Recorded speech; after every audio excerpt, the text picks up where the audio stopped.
पहला वाला आर्टिकल पढ़ा है ना कि पार्लियामेंट सेशन चलता है तो मार्केट बहुत अच्छा आर्टिकल है, अगले हफ्ते हाँ खत्म ही हो जाएगा सेशन।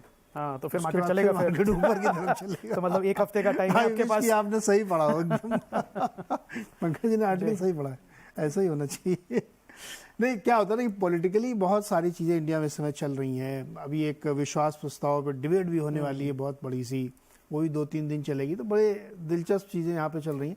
तो हो सकता है वो, मतलब इनकार नहीं किया जा सकता है कि लोग थोड़ा उसमें भी दिलचस्पी ले रहे हो।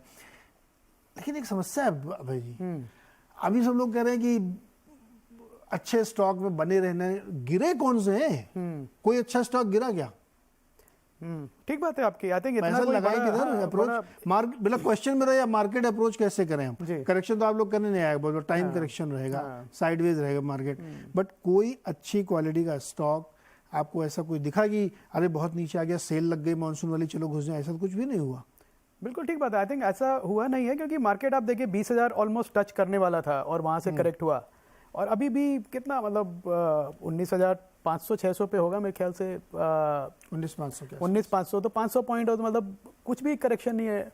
तो उसमें ये एक्सपेक्ट करना कि सेल लग गई तो अब कुछ ले लें सेल तो वो लगी नहीं है। नहीं। हाँ, पर थोड़ा उससे ज़्यादा मैं कहूँगा मार्केट से कि जो रिजल्ट्स आए हैं, रिजल्ट्स में थोड़ा इम्पैक्ट ज़्यादा आया है, क्योंकि किस कंपनी ने अंडर परफॉर्म किया उसकी बहुत पिटाई हुई। ओवरऑल रियल सेल से आप खुश हैं कि नहीं? मतलब ठीक है, मेरी एक्सपेक्टेशन जैसी थी वैसा ही है। आईटी में मेरा एक्सपेक्टेशन बहुत नेगेटिव था, तो वो उसी हिसाब से जा रहा है। फार्मा में मेरा एक्सपेक्टेशन बेटर है compare to what analyst expect. मुझे लगता है pharma results will be better than expected. और बैंक्स और फाइनेंशियल सर्विस का जैसा हम आउट परफॉर्मेंस एक्सपेक्ट कर रहे थे वो तो दिख ही रहा है, और उसके अलावा ऑटोज के नंबर्स भी अच्छे हैं। तो मैं कहूँगा जैसे एक्सपेक्टेशन था ब्रॉडली उसी लाइन में चल रहा है, कोई नेगेटिव या पॉजिटिव सरप्राइज तो नहीं है। तो ये सब देखते हुए मुझे नहीं लगता नीरज जी कि फ्रैंकली कोई बड़ा करेक्शन भी हुआ है। मतलब 500 पॉइंट कुछ 20 नहीं को तो कुछ भी नहीं है। मतलब उसमें क्या एक्चुअली कुछ नहीं। अपॉर्चुनिटी किसी को स्पेशल मिल जाएगी। परसेंटेज टर्म स्क्रीन पे आप लोग देख रहे होंगे, हाँ। तो लोग कहेंगे ये कोई करेक्शन है, मतलब बेमतलब में हवा बना दिया, डरा दिया लोगों को। बिल्कुल कोई करेक्शन नहीं इसमें। मतलब ये तो छोटा करेक्शन है, चलता रहेगा। और आप देखें म्यूचुअल फंड के फ्लोज वो भी सॉलिड हैं, SIP फ्लो सॉलिड हैं, तो कोई हिलने को तैयार नहीं है, इन्वेस्टर कोई छोड़ने को तैयार नहीं है। अच्छा, ये एक बड़ी इंटरेस्टिंग बात देखिए कि पिछले हफ्ते दर हफ्ते अगर हम देखें वीकली तो खाया पिया कुछ नहीं, गिलास थोड़ा भराने वाली बात है। कुछ ऐसी बड़ी करेक्शन, कोई बड़ा इंडेक्स में टूट फूट या स्टॉक्स में ऐसा नहीं लगता है, लेकिन हल्ला बहुत मच गया है ना। 200 पॉइंट गिरा, 300 पॉइंट गिरा, लोग घबरा गए। चार्ट वाले लोग बहुत टेक्निकल्स डरा रहे थे कि क्या 20 डे में पता नहीं क्या क्या टूट रहा था। गुरमीत जी, इस बीच एक 2 रिपोर्ट्स आई जिनका जिक्र मैं आपसे अनुरागी से करना चाहता हूँ। एक तो मॉर्गन स्टैनली ने इंडिया को अपग्रेड किया और उन्होंने चाइना को डाउनग्रेड किया, मैं ख्याल ब्राज़ील को भी उन्होंने डाउनग्रेड किया। और दूसरी रिपोर्ट S&P की थी। S&P ने भी भारत को न सिर्फ अपग्रेड किया, वो तो अगले 3-4 साल तक इन्होंने जो ग्रोथ का पाथ बताया पूरा कि 2030 तक हम $7 ट्रिलियन की इकॉनमी बन जाएंगे अगर इसी के अगर से हम चलते रहें। मुझे ध्यान है कि एक बहुत बड़े इकोनॉमिस्ट है रुचिर शर्मा, वो तो मानने को तैयार नहीं कि 5% से ऊपर ग्रोथ हो सकती है इंडिया की, बट S&P कह रहा है कि नहीं, उससे बहुत ज़्यादा ग्रोथ होगी। ये दोनों जो खबरें थी इंडिया के लिए, इसको आप कैसे रीड करते हैं? और S&P को मैं इसलिए ज़्यादा रिगार्ड करता हूँ क्योंकि ये लोग वो हैं जो बिना प्रूफ के कुछ करते नहीं हैं।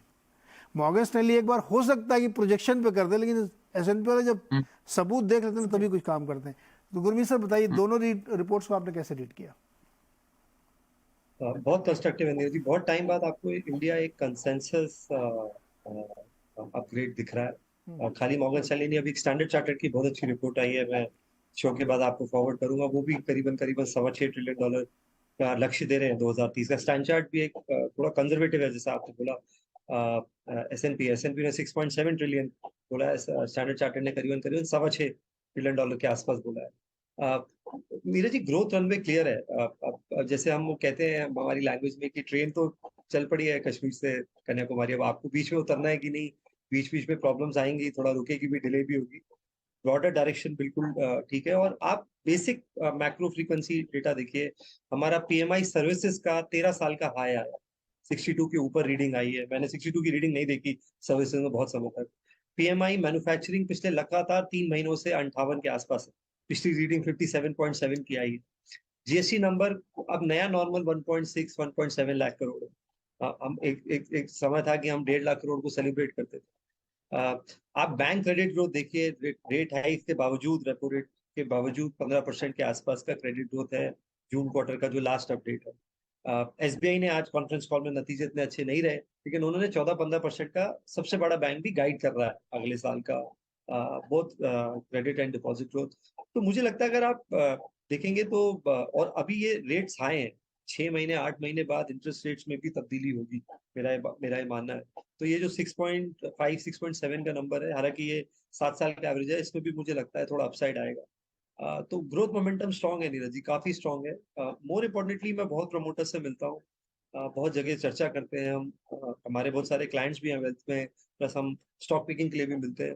थोड़ा सा जो एक प्रमोटर कॉन्फिडेंस है, कैपेक्स को लेके थोड़ा एक्साइटमेंट है, ये साइकिल बहुत टाइम बाद आई है। मैं बाजार में हूँ 20 साल से, और मैं बार बार ये बात बोलता हूँ, शायद रिपीट भी करूंगा, कि मुझे कुछ हद तक ये 2003 से 7 की साइकिल की याद दिलाती है। हाँ, उस समय हम 12 के मल्टीपल से स्टार्ट हुई थी रैली, अभी हम ऑलरेडी 20-21 के मल्टीपल पे हैं, तो उतना शायद नंबर ऑफ टाइम्स में उतना ना हो, बट जो साइकिल है, इन्वेस्टमेंट एट कैपेक्स साइकिल है, हम उसके अभी बहुत अर्ली स्टेज में है। आपने फ्लोज की चर्चा की नीरज जी, $30 बिलियन का एनुअल फ्लो है इस साल, सिर्फ डोमेस्टिक का करीबन $22 बिलियन सिर्फ एसआईपी है, ईपीएफओ का करीबन करीबन $2.5-3 बिलियन है, $30 बिलियन के अब स्ट्रक्चरल फ्लोज आ गए हैं, और ये अभी सिर्फ 3% 4% है सेविंग्स का।